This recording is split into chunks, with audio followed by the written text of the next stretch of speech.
the second thing that I want to talk about is stomach acid and Mm. acid reflux and how people get this so wrong. I've got family members, including my father, who doesn't listen to me about the misconceptions about what's going on with stomach acid and acid reflux. So let's dive into that.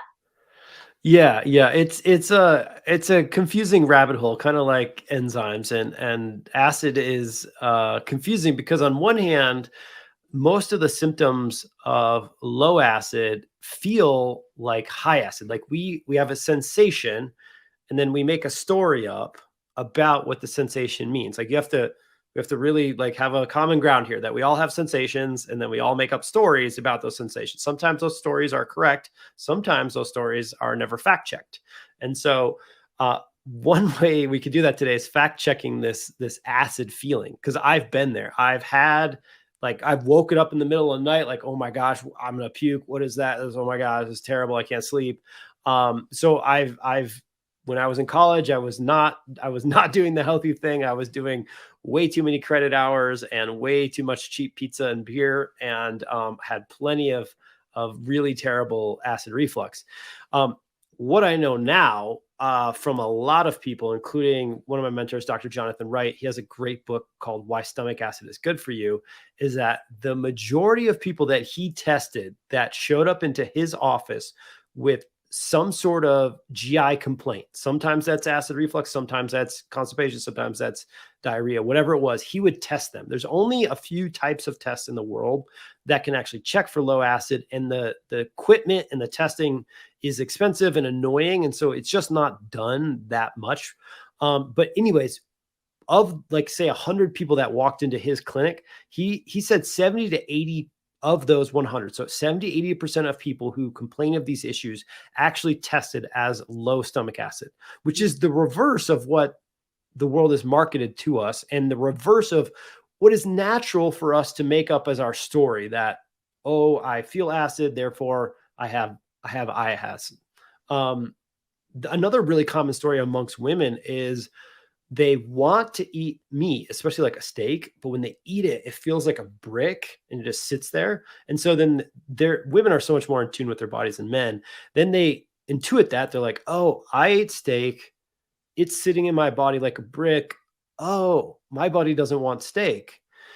Well, maybe, or maybe you didn't have the proper stomach acid to begin to break that steak down. And so now you're feeling the effects of that. And if you replace that stomach acid, you retrained your body how to eat the steak, you'd feel great. And that desire, that initial desire to eat it was legitimate. You just didn't have the ability to process it. So um, I would wager that low stomach acid is one of the most under tested for, whether it's in a healthcare provider's office or the actual like person patient just doing it on their own thing in chronic health, especially in gut health. What do you think causes low stomach acid?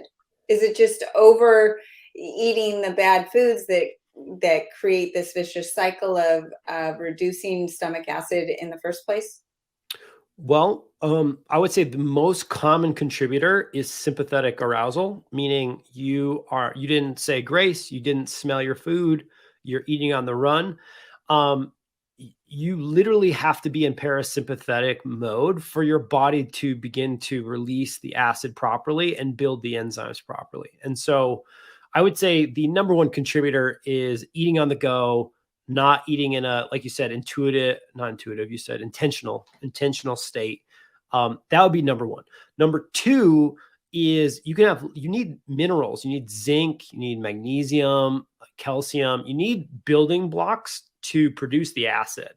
And so if you're low micronutrient status due to stress, or you have a couple decades of a bad diet or whatever it might have happened to you, kind of common, frankly, especially if you look into like soil depletion and like vegetable nutrient status and things like that. So without enough nutrients, again, you might maybe only make like 50% of the required acid because you just didn't have the building blocks. And then the other common thing is, unfortunately, an infection called H. pylori. And H. pylori is a bacteria that when it attaches to the stomach, it will actually like shut down the pumps that produce the acid around it, because it's trying to live, and acid will harm it as well. And so the stomach is a very acidic environment. We actually want the stomach to get down to below a 2 on the pH scale.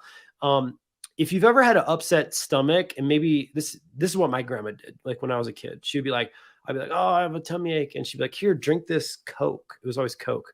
Well, if you look at it, Coke and apple cider vinegar are almost the same on the pH scale. They're right around a 2.4. Mhm. That's pretty acidic. And it's really close to that 2.0 or below that we're trying to get to. And so it makes sense that if like you're hungover or you're stressed or something, like you might have learned that if you take a shot of apple cider vinegar, you have a Coke or something, that you'll actually feel better. That's a great test, initial test anyways, of whether or not you might have low acid. I'm not promoting drinking Coke, just to No, no. and I don't think you are either. But yeah, no, that is interesting. So this brings up the trend of alkaline water, and then also drinking too much with your meals. You drink too much, Yeah. but this is my issue, and I have a selfish question. Is here I take that first bite and I realize how thirsty I am. So now I'm actually trying to drink a good 8 ounces prior to sitting down for a meal. How much time do I need to drink that, 8 ounces to let it get out of my stomach in order for there to be enough acid and to be able to break down my food? I mean, I don't know that there's a defined answer for that question. Um, you are correct that minimizing the liquid volume during your meal is going to give your body an easier time producing acid, because acid is like a concentration across a volume of food and liquid. And so, if you're drinking a bunch of water and stuff, or wine or milk or whatever it might be, you're going to increase the volume and the amount of acid needed to break that food down. And so, um, I mean, if you can get the water in, 15, 20, 30 minutes ahead of time, that's going to be pretty good. The water is absorbed pretty quickly. And so it doesn't need like acid technically to be broken down. It's more of a gradient absorption, including in the stomach. So it doesn't have to be like this. You can't drink within like 2 hours of your meal or something like that. Okay. And so that takes us to the reason why you wouldn't want to be drinking alkaline water, especially around your mealtime. So, with that, you have the HCl guard, which Mhm. I love taking as well. And there's another supplement I carry that's berberine connected with HCl, but this is different. And can you describe how people would use this, and how do they know how much is too much? Because that's a little different than the holozyme. Yeah, yeah, it's definitely different. So ideally, every one of us would have a doctor who could check our acid levels in their office, but we don't have that access. And typically it's like $300 to $500 for the test, and it's not covered by insurance. If you test low, the number one universal treatment is supplemental HCl. Betaine hydrochloride is the chemical name. And so what you can do is just bypass that first step and do something called an HCl challenge at home. So you can go to your drugstore, make sure the brand you get, if you don't get Healthy Gut, that's fine. Just make sure the brand has at least 500 milligrams of HCl per capsule, and it has some pepsin in it.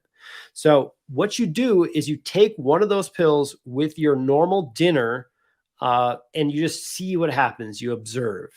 And normally, hopefully, you'll have a journal, because our short-term memory as humans is just not super reliable. But what you're looking for is no reaction or an improvement in whatever symptoms you have. So if that's low energy, you're hoping for more energy. If you have bowel movements that are out of regularity, you're looking for more regularity, less bloating, whatever it might be.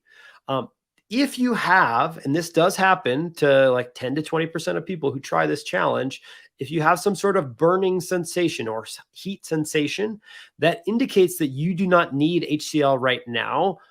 either due to the fact that you have enough acid or you currently have some gastritis and you need to heal your gastritis. And gastritis, again, is thinning of the mucosal membrane in the stomach or esophagus. You can have other abnormalities, and if it gets really bad, you should definitely seek an endoscopy and get some imaging. However, if you have the heatness, the burning, you just take a teaspoon of baking soda and a little bit of water, and the baking soda nullifies the acid, the pain goes away.